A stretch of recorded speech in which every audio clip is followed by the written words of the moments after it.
No, no, no, no.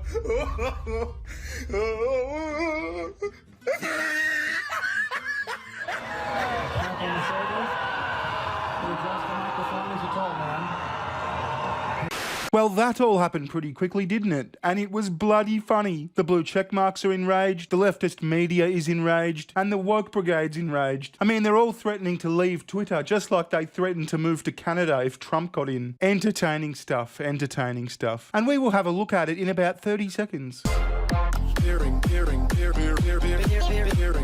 In 2000 and current year, it's really important to keep your body healthy all the time. Collagen may be the closest thing we'll ever get to the so-called fountain of youth, while also forming a wall of defense between your immune system and the rest of your body. A lot of health experts now agree that consuming collagen is crucial when it comes to renewing and revitalizing how you look and feel. So visit my page at healthwithbear.com and secure your supply of the only collagen on the market I trust. Link in the description. Elon Musk is buying Twitter. Oh, well, gee, guys, don't look so happy about it. Look at those salty, salty faces.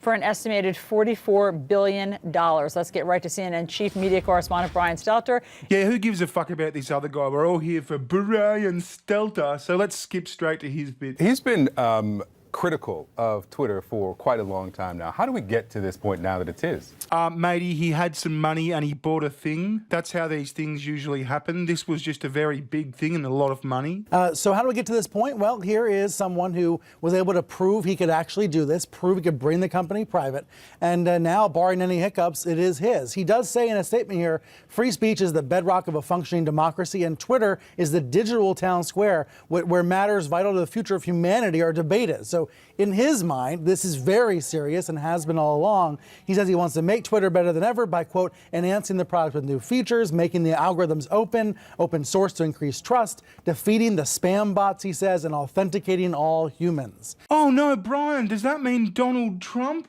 Does that mean Alex Jones? So he is approaching this in the same way he approaches Tesla and SpaceX. He's on a mission. He wants to save the digital planet, and in his mind, Twitter is critical to that. Except that we're all more affected by this than we are SpaceX and Tesla. This affects all of us in terms of misinformation. How will this change our lives? And when he says open it up to free speech, does that allow more misinformation on the platform? I think we're going to have to see what he does and exactly what rules he decides to follow or not follow. He's going to follow his rules, bitch. He bought the joint, remember? And then there are the employees at Twitter who, for the most part, don't sound too happy. Casey Newton from The Verge writes, what Twitter employees are saying about Elon Musk. From compensation to a culture shift, no one knows what's next. In the moments before Elon Musk bought Twitter, the company's Slack channels were lit up with nervous anticipation. It had been days since Twitter leadership had shared anything with them, and after a weekend's worth of reports that the sale was imminent, employees were looking for answers. For the first few hours of the morning, none came. But all work came to a halt, employees told me. Like a classroom where the teacher is late and the students are attempting to self-govern, one said. A hellhole, said another. One thread in which an employee asked good-naturedly whether anyone was excited about the prospect of working for Musk drew dozens of responses, many of them quite ugly. I mean, what the fuck is these people's problem? I think it was Tim Pool that was saying half these people probably drive Teslas. Yet for some reason they've got this big problem with the CEO of one of the world's most innovative companies buying them out. Why were these lefties siding with the likes of Saudi princes? You've got that shrill, pursed-lipped White House press secretary, Jen Psaki, saying nothing about anything, except for the fact that the president has his concerns about misinformation on social media. Just a quick one on the breaking news, Twitter agreeing to let Elon Musk go through this purchase. Do you have a response to that? And does the White House have any concern that this new agreement might have President Trump back on the platform? Well, I'm not going to comment on a specific transaction.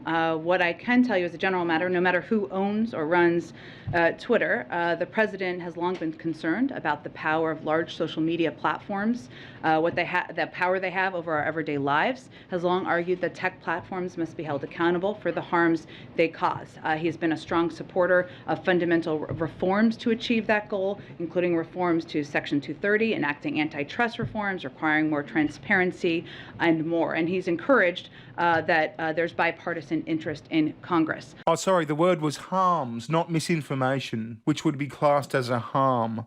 You've got that race-grifting spastic Sean King, who said only a day before rage quitting the platform, at its root, Elon Musk wanting to purchase Twitter is not about left versus right, it's about white power. Yeah, shut up, mate, you're white. The man was raised in apartheid by a white nationalist. He's upset that Twitter won't allow white nationalists to target and harass people. That's his definition of free speech. And then Lauren Chen just jumps in with this banger, saying Sean King is just jealous that Elon Musk is actually African American.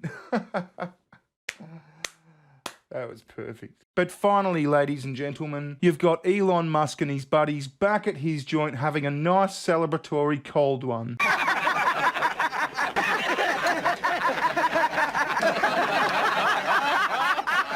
Well, that's it. Thank you for watching. I'm out. It's been a great day. I'll see you next time. I've been Bearing. Ta-ta. Bye.